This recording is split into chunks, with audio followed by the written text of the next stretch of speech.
Azken orduetan 363 positibo berri erregistratu dira eta 3 pertsona hil dira Nafarroan. Positibo berrien 67 Iruña herrian atzeman dira. Koronavirusa dela eta harreman handiko kirolen lehiaketa eta entrenamendu osoak datarik gabe atzeratu dira. Heldu gazten obesitate morbidoak COVID-aren konplikazio larriak izateko arriskua 14 aldiz biderkatzen du. Iruñako EH Bilduk zerga udalaren diru bilketarako gaitasunari eustearen alde egin du. Erdialdeko 11 udalerrik 1,8 milioi euro jaso dituzte tokiko azpiegiturak berritzeko udalerri hauek dira. Barasoain, Leotz, Puiu, Melida, Erriberri, Oloritz, Orisoain, San Martin de Uns, Sansoain, Tafalla, Uxue eta Maiaragoko mankomunitatean. Nafarroko 138 enpresek amekakako 37 milioi euro jaso dituzte IGG arloko proiektutarako. Antzerki aroa euskarazko gazte eta helduentzako antzerki zikloak aldatzen laguntzen xake produkzioa eta Ados Teatroaren obrak aurkeztuko ditu udazkenean. Iruñak baso inventariorako sistema baten ensego eginen du Ezkaban, inteligentzia artifizialaren bidez interpretatutako argi pulsuetan oinarritua.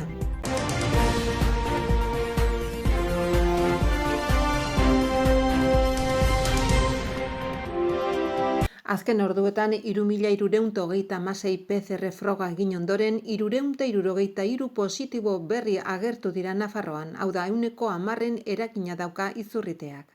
Azken orduetan 10 lagun ingresatu ziren.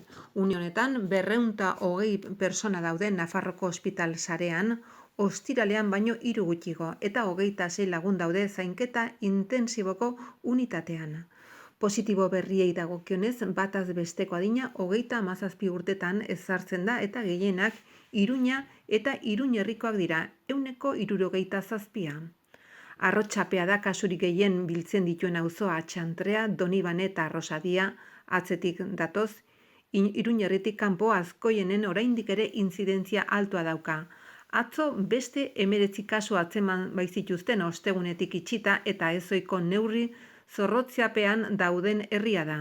Azken orduetan 2 agerraldi berri zenbatu dira Nafarroko zentro soziosanitariotan, bata Azkoiengo zaharren egoitzan eta bestea psikogeriatrikoa den eta buruko nahasmendu larria duten gaixoi arreta ematen dien Elizondoko Benito Meni zentroan. Koronavirusak sortutako egoera epidemiologikoaren aurrean, Nafarroko gobernuak erabaki du oraingoz datarik gabe harreman handiko kiroletan, jarduera federatutako kiroletan edo eremu autonomikoko federatu gabeko kiroletan lehiaketen eta entrenamendu osoen hasiera atzeratzea, eta beste astebetez mantentzea ordutegien edukieren eta talden prebentzio neurriak. Neurri hoiek Osasun Kontseilaria Foru Aginduan eta Nafarroko Kirolaren Institutuko zuzendari kudeatzaileak onartutako arau banatan zehazten dira. Hoietan halaber, bide publikoko merkatuei eta alkoholaren salmentari buruzko zehaztapen berriak ezartzen dira. Baita igerilekuetako kirol erabilerari eta espazio itxietako kirol jarduera fisikoi buruzkoak ere. Hoietan taldea gehienez 15 pertsonakoak izango dira. Obesitate morbidoa duten 50 urtetik beherako pertsonengan koronavirusaren ondoriozko konplikazio larriak izateko arriskua 14 aldiz biderkatzen da eta 5 aldiz ospitalaratzekoa Osasun Publikoaren eta Lan Osasunaren Institutoren, ospitalgunearen eta lehen mailako arretako gerentziaren artean Nafarroan egindako ikerketa baten arabera. Aztertutako populazio osoan arrisku hori 25 eta 79 urte bitarteko pertsonetan bikoiztu egin zen. Nafarroko ikertzaileek egindako ikerketa batek aztertu du adinaren arabera gaixotasun horrek zer arrisku dakarren koronavirus larria izateko. Iruñako udaleko EH Bilduren ordezkapenean Joseba Sirono udal taldeko bozeramaileak udalaren diru bilketarako gaitasunari eustearen alde egin du. Gizarte laguntzetara eta tokiko ekonomiara bideratutako funtsak handitzeko, udal eskumenak handitzeko herritar haulei laguntzak emateko eta etxe bizitza hutsei zerga baten bidez finantziazio iturri berriak sortzeko udalaren gaitasuna indartzeko. Asiron, alkate ohiak ostiralean eskinitako prentsaurrekoan, Marian Aldaia zinegotziarekin batera koalizioak 2021erako ordenantza fiskalak eta prezio publikoen arauak aldatzeko aurre proiektuaren eztabaidarako dituen 4 ekimen aurkeztu zituen.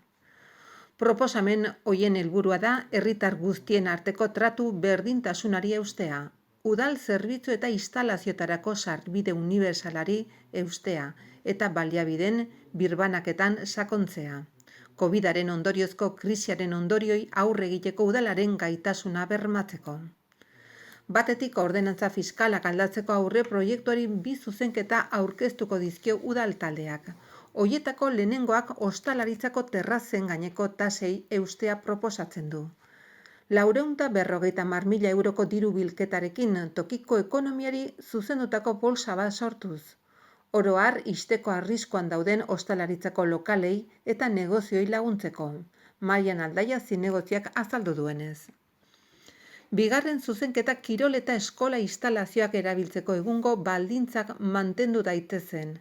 Egungo egoeraz baliatzea egotzi dio Aldaiak gobernu taldeari tapadillo aldatzeko eta lokal hoien erabilera ezabatzeko jarduera politiko, erlijioso eta komunitariotarako. Horrek alderdi politikoek edo prebentzio taldeek instalazio hoiek bilera, solasaldi eta abarretarako erabiltzea eragozten du. Bestalde EH Bilduk Nafarroko Parlamentuan 2/85 foru legea aldatzea aurreikusten du. Udalek, kasu honetan Iruñakoak, obari fiskal batzuk martxan jar ditzaten persona eta kolektibo jakin batzuei tokiko zergei aurre egiten laguntzeko, hala nola kontribuzioari edo zirkulazio zergari. Azkenik ekimen bat eramango du foru parlamentura, Nafarroko gobernuari eskatzeko etxebizitza hutsen errolda bizkortzeko eta ahalik eta laizterren erraisteko, aldaketaren gobernuak onartutako ordenantzetan jada jasota dagoen etxebizitza mota hori dagokion zergak gaitzeko asmoz. Erdialdeko 11 udalerrik 1,8 milioi euro jaso dituzte tokiko azpiegiturak berritzeko. Barasoain, Leotz, Puiu, Melida, Erriberri, Oloritz, Orisoain, San Martin Untx, Sansoain, Tafaia, Uxue udalerriek eta Maiaragoko mankomunitateak tokiko azpiegiturak hobetu dituzte lurrealdearen kohesiorako departamentuak erdialderako jarritako 1.856.000 euroko inbertsiori esker. Obra hoien artean lan hauek egin dira. Kaleak berritzea, argiteria aldatzea, udal eraikinak berritzea edo bideak eraikitzea eta konpontzea. Guztira 138 enpresa garatutako 121 berrikuntza proiektu jasoko dute garapen ekonomiko eta enpresarialeko laguntzen deialdia. Horren bidez, ikerkuntza eta garapen arloko ekimena garatzeko 11,37 milioi euro esleituko dira 2020-2022 bitartean. Garapen ekonomiko eta enpresarialeko kontseilaria Manu Ayerdik deialdi honen emaitzak ezagutzera eman ditu. Deialdia urtarrilean egin zen eta gehienez 12 milioi euro aurreikusi ziren. Laguntzen 50% eskualdeko garapeneko Europako funtsak finantzatzen du eta laguntzak Nafarroko gobernuak onartutako zientzia eta teknologi planean kokatzen dira. Laguntzen helburua da Nafarroko enpresen lehiakortasun gaitasuna bultzatzea, ikerkuntza eta garapen arloaren bidez. Ildo horretan, ikerketa industrialeko eta garapen esperimentaleko proiektuak erraisteko foru exekutiboak 3 modalitate ezberdin aurreikusi zituen. Era horretan, honako proiektu hauek jasoko zuten diru laguntza. Enpresa bakar batek egindako banako proiektuek, gutxienez 2 enpresa independentearen artean landutako lankidetza proiektuek eta azkenik ezagutza transferitzeko proiektuek, hots, enpresa baten edo hainbaten eta Nafarroan kokaturiko ikerketa arloko eta ezagutzak hedatzeko erakunde baten edo gehiagoren artean bultzatutakoek. Guztira 311 espediente aurkeztu ziren eta eskatutako baldintzak betetzen ez zituztenak edo bikoizuta zeudenak alde batera utzi ondoren guztira 285 ebaluatu ziren. Azkenean, horietatik guztietatik 151 gainditu zuten. Hala ere, aurrekontu partida 121 proiektuarentzat iritsi zen. Horrela, ezagutza transferitzeko onartutako 30 proiektu kanpoan geratu dira aurrekonturik ez izateagatik. Laguntzak Nafarroko espezializazio adimensuaren estrategian lehentasunezko bezala identifikatutako sektorentzat izan dira. Zehazki honako hauekin loturiko proiektua finantzatu nahi izan dira. Automobila eta mekatronika, elikadura katea, energia berriztagarriak eta baliabideak, osasuna, turismo integrala eta sormen industriak eta industria digitalak. Sektoreka onuradun gehien automozio eta mekatronikak lortu du esleitutako 11 kotx 3 milioitik 2 kotx 9 milioi jaso bai ditu. Jarraian energia berriztagarriak daude horko proiektuek 2 kotx 15 milioi euro jaso baituzte eta osasunarentzako laguntza publikoak 2 milioi eurokoak izan dira. Ebazpenean alaber, 1 kotx 77 milioi euro esleitzea aurreikusten da elikadura katearekin loturiko ikerkuntza eta garapen arloko ekimenei eta beste 1,5 milioi bat euro sormen industriantzat. Gainerako 1 kotx 9 milioi mota askotako proiektuen artean banatu da. Antzerki aroa euskarazko gazte eta helduentzako antzerki zikloak Iruñako udalak antolatuta udazkenean 3 proposamen aurkeztuko ditu. Aldatzen laguntzen Xake Produkzioak eta Ados Teatroa konpainien eskutik. Obren argumentuek gaurkotasun handiko gai ezberdinak hartzen dituzte hizpide, adibidez, sexu eraso bat eta ondorengo prozesu judiziala, gizonezkoek gizartean dituzten rolak eta bere sensibilitatea agertzeko duten espazioa eta gaixotasun mentala eta suizidioa. Zikloa irailaren 30ean hasiko da asteazkenarekin eta urriaren 28 arte eskainiko ditu ikuskizunak. Nafarroko antzerki eskolan izanen da eta saioak 8 hasiko dira. Sarrerek 8 euro balio dute eta salgai daude lehiatilan eta bikoitza laescueladeteatro.com webgunean. Nagoreren historia izanen da protagonista lehenbiziko saioan antzerki aroaren denboraldi honetan. Birritan bortxatuan aldatzen laguntzen konpainaren antzeslanean, bere burua honela aurkezten duen emakumea ezagutuko dute ikusleek. Nagore naiz 54 urte ditut eta oraindik ere ezin dut sinetsi horrelakorik gerta litzaidakeenik. Orain dela 3 urte herriko festetan bortxatu ninduten. Ezagutzen nuen mutil batek bortxatu ninduen. Bere izena aipatzea ere kostatzen zai bere izena Mikel da. Obrak ibilbide bat egiten du. Nagorek bere beldurrak gaindituz kasua salatzea erabakitzen du eta bere bigarren amesgaiztoa hasten da. Prozesu judizialean zehar bizi izandako sufrimenduak eta gizarteak egindako balio iritziak. Horrela, erakusten du protagonistak nola aurre egiten dion erasoari eta haren ondorio gogorrak, hala nola epaiketako bizipenak. Haren gogoetak, galderak, zalantzak eta beldurrak agertzen dira, sexu erasoa jasaten duen momentutik harik eta salaketa jarri, bere kasua mediatikoa bihurtu, adierazpena prestatu, epaiketa bizi, eta epaia jasotzen duen arte. Birritan bortxatua Jon Martinezek eta Saio Arroyok idatzi eta haren protagonistak dira. Fadoak entzuten zituen gizona obra, Xake Produkzioarena maskulinitate konzeptuaren inguruan hausnartzen den bidaia da, eta urriaren 14an izanen da ikusgai. Bidaia literala eta metaforikoa. Mario lan arrazoiengatik Lisboara bidaiatzen duen kamioilaria da. Bidaian zehar Ander izeneko mutila jasoko du musikari eta Ayamonten antolatutako fado lehiaketa amateurran parte hartzera doana. Halabeharrez, Anderrek eta Mariok elkar ezagutzen zuten, baina denbora luzez elkarren berri izan gabe zeuden. Biek haurtzarotik lotura emozional txiki batek elkartuta pare bat egun iraunen duen bidaiari ekinen diote. Obra Kepa Errastik idatzi du, Getari Etxegarai zuzendu du eta Inigo Aranbarri Anega Barain eta Kepa Errasti dira protagonistak.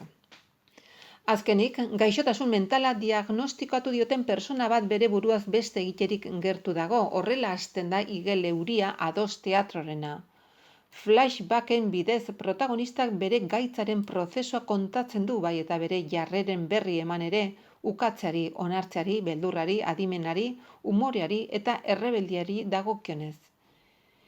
Ibilbide emozionala eta surrealista da hasierako agerraldira eramaten duena, suizidioaren aurretiko momentura. Amaiera, egileen arabera, ebatzi gabe geratzen da bere erabaki pertsonala baita. Testua Jose Antonio Vitoriak, Mikel Bernuez eta Garbi Losadak idazten dute eta azken horrek ere zuzendu egiten du. Aktoreak Lierni Fresnedo, Isidoro Fernández, Tomas Vitoria eta Sandro Laboni dira. Iruñako udala Go Green energia transiziorako eta aldaketa klimatikoko estrategiaren bitartez baso kudeaketa jasangarrian ari da lanean.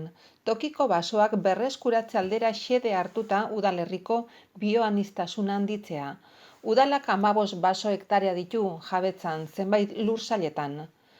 Software berritzaile baten erakustaldi bat izan da pasaden ostiralean, zeinak inteligentzia artifiziala erabiltzen baitu baso inventario bat egiteko. Softwarearen garatzaileak udalaren jabetzakoa den Larizio Pinu multzo batean egin dute ensegoa. Nafarroko Gobernuko nekazaritza eta basogintzako ikastetxe integratuko 21 ikasleren aurrean.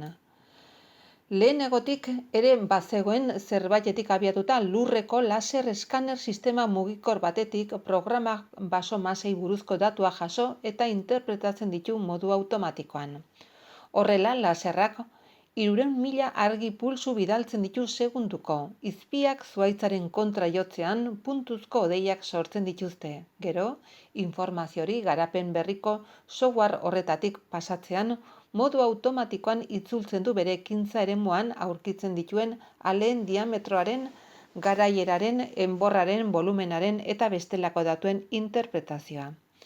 Gainera, hoien georreferentzia ere egiten du. Programa gai da ondoren informazioa emateko zuhaitz bakoitzari eta maila, partzela eta hektarearen arabera metatutako balioi buruz, zein basomasaren batez besteko balioak adierazteko.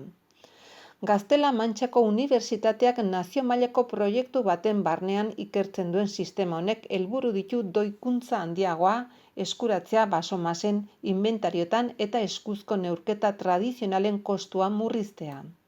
Go Monte Digital proiektuaren koordinatzailea den Francisco Ramon López Serranok proiektuan non Gaztela-Mantxako Unibertsitateko eta Dielmo, Irude eta Naturtek enpresek parte hartu dute.